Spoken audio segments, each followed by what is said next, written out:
All right, YouTube. This Detroit's HPTV coming to you out of Detroit. Listen, yesterday something really went wild and crazy in the D. Now, if you're from Detroit or Highland Park,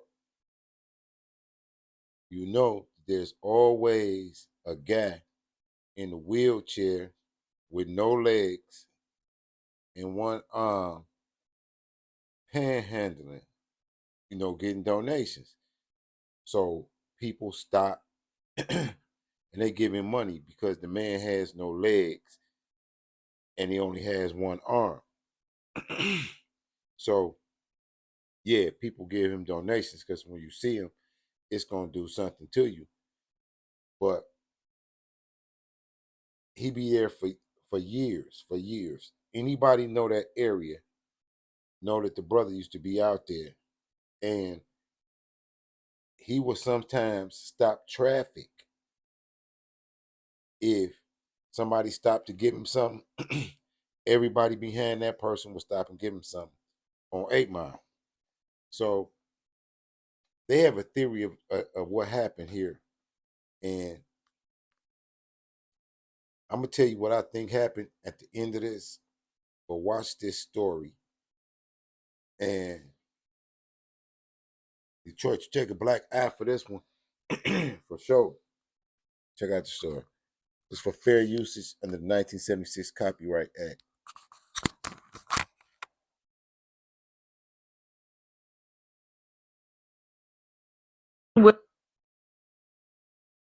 Willis out here off 8 Mile back in July.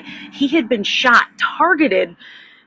At that time, he survived. When we came back out here today, we saw the flashing lights, all the police cars, and the sliver of 8 Mile where he was every day. And then we saw his wheelchair. Unfortunately, this time he had been shot and didn't survive. And I hope and pray that this never happened to me again. Those prayers went unanswered. 2 lives are lost for nothing.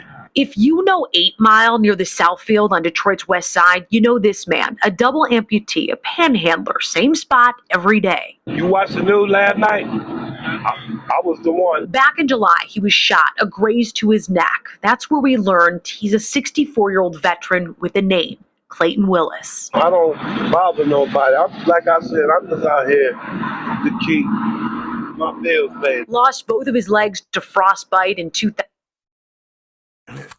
And my condolences to Clayton Williams' family. You know what I'm saying? My condolences. Check the story out.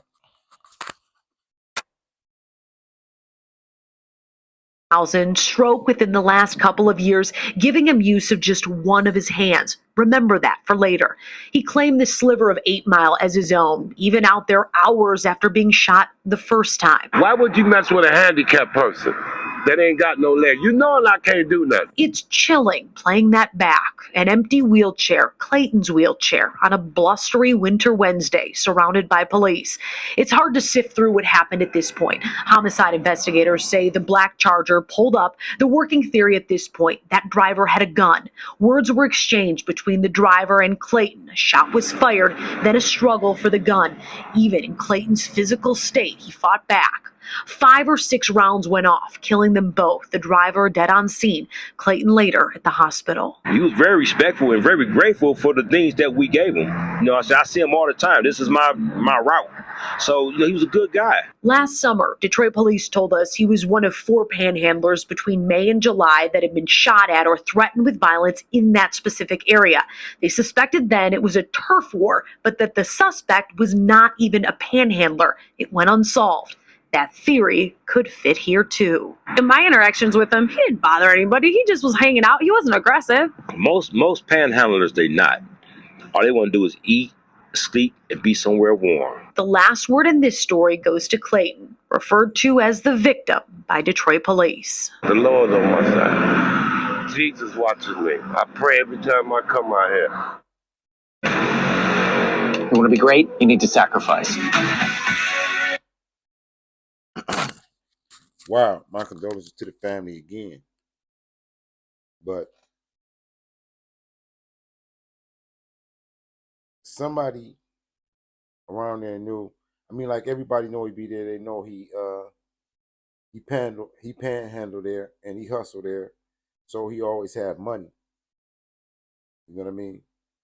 And what I'm thinking is that the guy in the charger wanted to take his money, whatever he might have wanted a perk. You know what I'm saying? A perk 30 or whatever. And they wrestled over that. They wrestled over that burner, and he used that one arm to get the gun, or however it went. You got to realize the man had no legs and only had one arm. So, and he was able to take out the guy that took him out. So that was strong. That was strong. But on a deeper level, black people, we have to stop being so savage with each other. We got to stop taking on terms like demon time. We becoming demons for real. Like, share, and subscribe. Peace. I Detroit. Keep your head on the swivel.